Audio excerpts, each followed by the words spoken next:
AnnCoulter.com, and follow her on Twitter and Facebook. Ann Coulter, how you doing? Fine, thanks. How are you, Mark Simone? Very good. Hey, you got a little competition now, this Hillary Clinton bestseller. Which I just tweeted about, by the way. There is one thing she finally has gotten right. What's that? She says Trump won because of immigration. Why doesn't Trump know that? Well, 538, the great Nate Silver, he just had a piece up. I mean, he's the one you're all probably familiar with him. Yeah, but he's always wrong about everything. No, what he's wrong about, he's actually amazingly accurate, except on politics when he doesn't want someone to win. But remember, right before the election, and look, something was something was wrong with the polls. He was the one who gave Hillary only, and everyone else was giving her a 98% chance of winning in the days before the election. He gave her a 70% chance, and liberals all ganged up on him and yelled at him and said he's lying because this is how liberals engage in science. Well, berate the person who is producing the results to you. Anyway, I tweeted that a lot yesterday because he went through, he looks at data and analyzes it. He's a little nerd, and as long as it's not against his political wishes, it's usually quite accurate. And I don't think this is for his political wishes.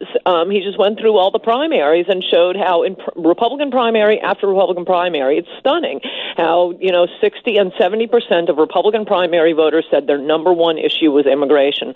And in this interview that just went up today with Ezra Klein in Vox, Hillary says, the quote is really funny. I couldn't put the whole quote in with 140 characters, but she says something like, well, Trump came out and said these terrible things about Mexicans, that they're rapists, and the electorate just said, finally, someone's speaking to me. I don't think he was talking about Mexicans. I think he was talking about illegal aliens. Mexican illegal aliens. Well, but that's a tiny percentage of... And I remind you, he said, and some of them, I'm sure, are good people. That was my favorite part. But my favorite before the election was, remember 2 nights before, Rachel Maddow did a whole 20-minute explanation about how even if Trump won the popular vote by a landslide, the demographic shift in the Electoral College, he would be slaughtered. He couldn't possibly win the Electoral College. She explained all that in detail. Oh yeah, and there was that the unparalleled pollster at Princeton, that Asian guy. Remember him? They kept touting him. He's never been wrong, never. And he said Trump was going to be wiped out 99 point. No, I think he gave Hillary a 100% chance of winning. No, all these pollsters were knocked out. No, Nate Silver was one of the better ones. But okay, enough about reliving the good times. What happened with your president? Well, let's get to ESPN first. You see, this ESPN went so left wing. In fact, their ratings are down because it's so biased. They said we must have a Mexican reporter on the field. The guy can't even talk. He's apologized all day. He said, sorry, I don't even belong there. They just stuck me out there. I can't talk. I can't handle anything. What the hell were they thinking? Thank you for bringing up one of my favorite subjects, which I talk about in Adios America. Look, the history of this country is it was founded by British and Dutch people, and for the first several centuries, it was 90% British, Dutch. We started to get a few Germans. And that was pretty much it. I mean, and then the 10% West Africans, even African Americans, were from one small slice of Africa. The idea that this is a country of immigrants or a diverse, multicultural country is utterly, completely preposterous. Well, now wait a minute. French we got, like you, Mark Simone, I think like you. Wait. In colonial times, they were all the Protestants because they were being persecuted by France. Yes, go ahead. What liberal points are you going to make? First of all, it wasn't until we got Jews and Italians that we finally got some decent food in this country and some good restaurants. Okay, a point I concede in Adios America. The one thing we got from immigrants, and it's not just the Jews and Italians, is the food. But we don't need 40 million Mexicans for a Mexican and restaurant. Those Chinese, you wouldn't have I agree. I totally agree on the food. Okay. And the French? I admitted in Adios America, the one great thing. No, and it hasn't been, such a bad thing. We've just had enough now. Now it's enough. We don't need, cannibals. But in any event, the point I was driving at was consequently, not very long ago in the 1950s and 60s, well, there was a civil war 100 years ago, blacks are every bit a part of American history as the British and the Dutch. Many black people, probably, well, it depends how immigration has been going, possibly a majority, maybe not anymore. Black people in America have been here longer than an awful lot of white people. They are sewn into American history. They got the short end of the stick for a couple centuries, and that's why we have civil rights laws. That's why we have affirmative action and set-asides, and we curb our language and don't use the N-word, but do not compare the N-word to the phrase illegal immigrant or whatever other word you don't want to use these days. So my point is, this is so outrageous that immigrants, they arrive on Friday, and by Monday they're looking at the TV and saying, well, I noticed there are no ties on the evening broadcast. No, screw you, you just got here. Wait a minute. Affirmative action is for black people. Civil rights for black people. Unless you are black, I don't want to hear about it. Well, who was it the other day? Jake Novak, he made a good point. He said, if you're going to have open borders, you can't have welfare, you can't have all this stuff for illegals that come in here. That's part of the, if you're going to have open borders, you can't have them come in here and just live off the system. Milton Friedman said that. The great libertarian, and now these moron libertarians today, all they want to do is legalize pot.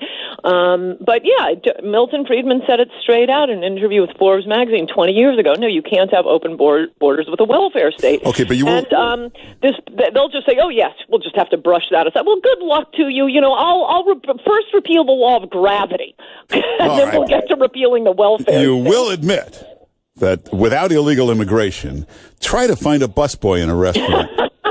You want more water, more rolls? Your British friends aren't going to be there to help you. I love when you speak for the elite New York. Did you watch the Steve Bannon interview? Oh, my gosh, it was fantastic. I love him. Bannon 2020. Where Charlie Rose went after him for race, and he said, I'm not going to be lectured by somebody from the Upper East Side of Manhattan and the Hamptons, you limousine liberal. That was great. Exactly. That's how I feel about you, Mark Simone. Oh.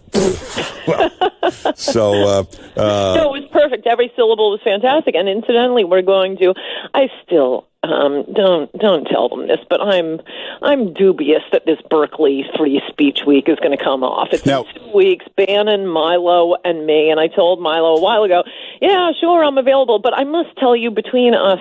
For those that don't know, you're all going to go speak at Berkeley. It's called Free Speech Week. But obviously, the ugliest forces will show up to try to stop this.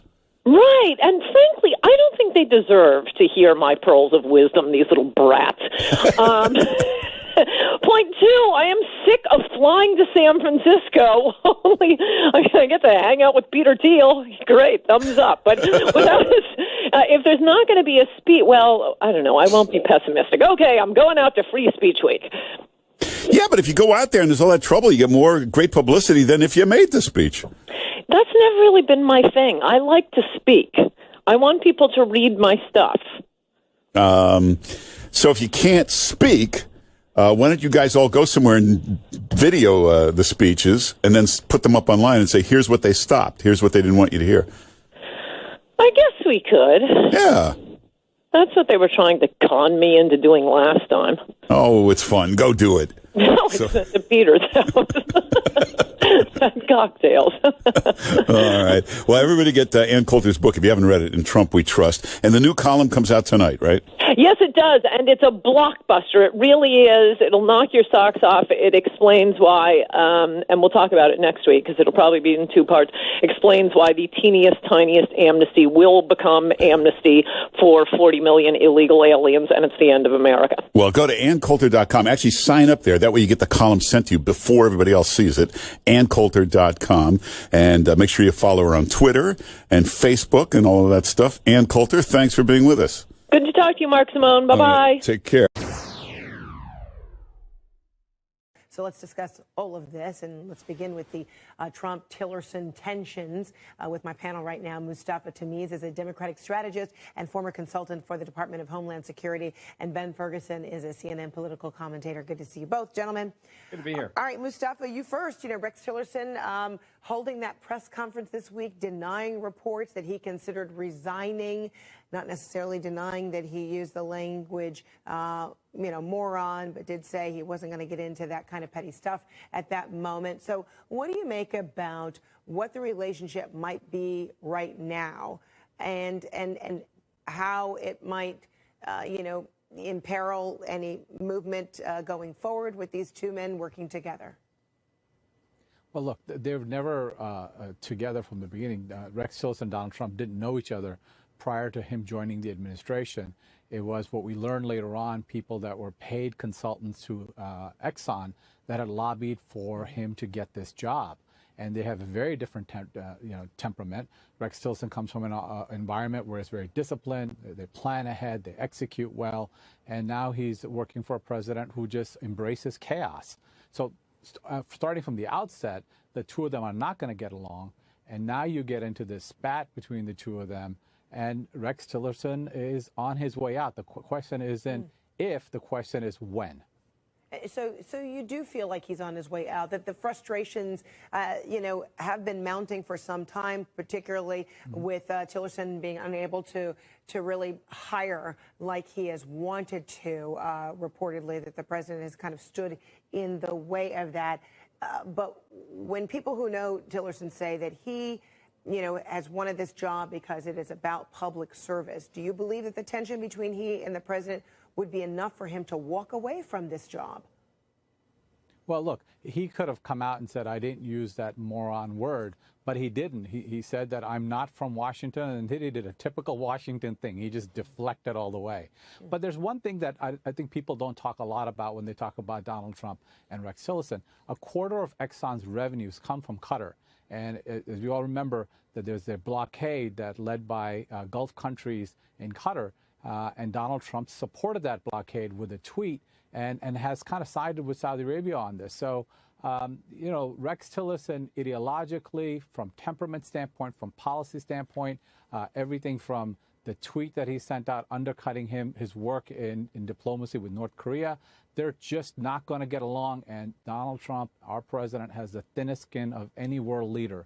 And he will not, tolerate someone out there saying things like we've heard. All right, Ben? It's amazing to me how much inside information a Democrat has that has no contacts within this administration. There are so many things that are just not true. First off, Rex Tillerson didn't get this job because of a lobbyist from Exxon. That's just a flat-out lie. There were several people around Donald Trump who said that they liked his leadership. Let me at least finish. I let you say all the stuff that you said, which was just not accurate. Let me rebut it, and then you can say what you disagree with. But when he got this job, because he was looking for someone that had connections around the world and that was respected well and understood management style that the president wanted back in the State Department. That's one of the reasons why I got the job. The second thing is the idea when we open this segment that somehow Rex Tillerson and this beef between him and the president is affecting what's going on with health care reform is absurd. Rex Tillerson has nothing to do with Obamacare. And if you want to know why Obamacare is having issues, look at the Republican leadership who have decided that they don't want to get something done in the Senate on this. We always knew this was going to be a tight vote, one or two people defecting, and that's the end of the bill.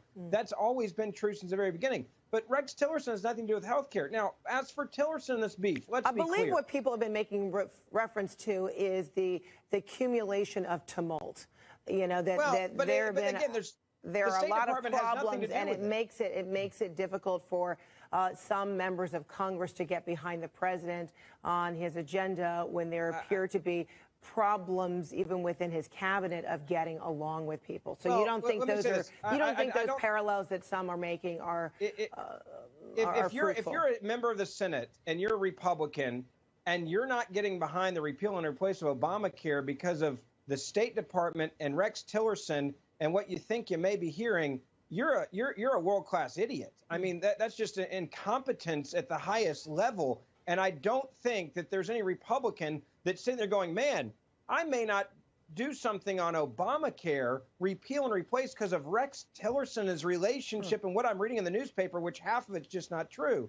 Let me also say this. Rex Tillerson coming out this week and making the statement that he made, I think made it very clear that, in fact, he's not on his way out the door, because he wouldn't have done that otherwise. I think he and the president have patched things up behind the scenes. They're not going to be best friends, but I think he wants to keep him in that job, in that role. I think Rex Tillerson likes serving his country, and I think that's the reason why he made those comments. So, Mustafa, is this apples and oranges, that Ben refers to, or is it an issue of backing the president and trust or lack thereof, and this is interfering with getting things done? Well, it's chaos as always, and I just want to remind Ben, the Democrat, he might not be able to realize this, is sitting in Houston, Texas, the energy capital of the world. Kind of know a lot about this. And Rex Tillerson, it is published that they did not know each other before, they had not even met each other, and that as we learn later on, that there were senior advisors to Exxon, paid advisors to Exxon, that reached out to Donald Trump. And this is published and it's Googleable, Ben. That's normal, though. And they got him his job. They got him his job. You just disputed that a minute ago. In other words, Mustafa, you're saying these discoveries about one another now, and this tenuous relationship, the roots are not deep in terms of a relationship frayed, but that it is now very public. I guess a demonstration of a lack of loyalty could potentially be everyone that has the demise of this relationship. Everyone that has had a public fight with Donald Trump ends up leaving the administration eventually, and so this is time. And I think the world is a very difficult place, and our Secretary of State doesn't have a whole lot of power in its department. There's not a lot of people that have been appointed across the board. The State Department has been suffering from that. He has not advocated for any officials. Frederica, with all due respect, no one's going to miss him in the White House. Frederica, with all due respect, there's a lot of people in this administration that have disagreed with the president and still have their jobs because the president likes a healthy debate. I've been to the White House. I have seen those healthy debates. You can laugh all you want to, but you haven't been over there and actually worked with the staff of the White House. You haven't been on. But I guess the hope is, in and outside of Washington, is the debate ends to some progress or real tangible products or policy, right? Right. We're going to leave it right there. I agree, but Rex wouldn't have made those statements if he was, quote, on his way out the door. All right. Ben Ferguson, Mustafa Tamiz. Thanks, gentlemen. Appreciate it. Thanks. All right. We'll be right back.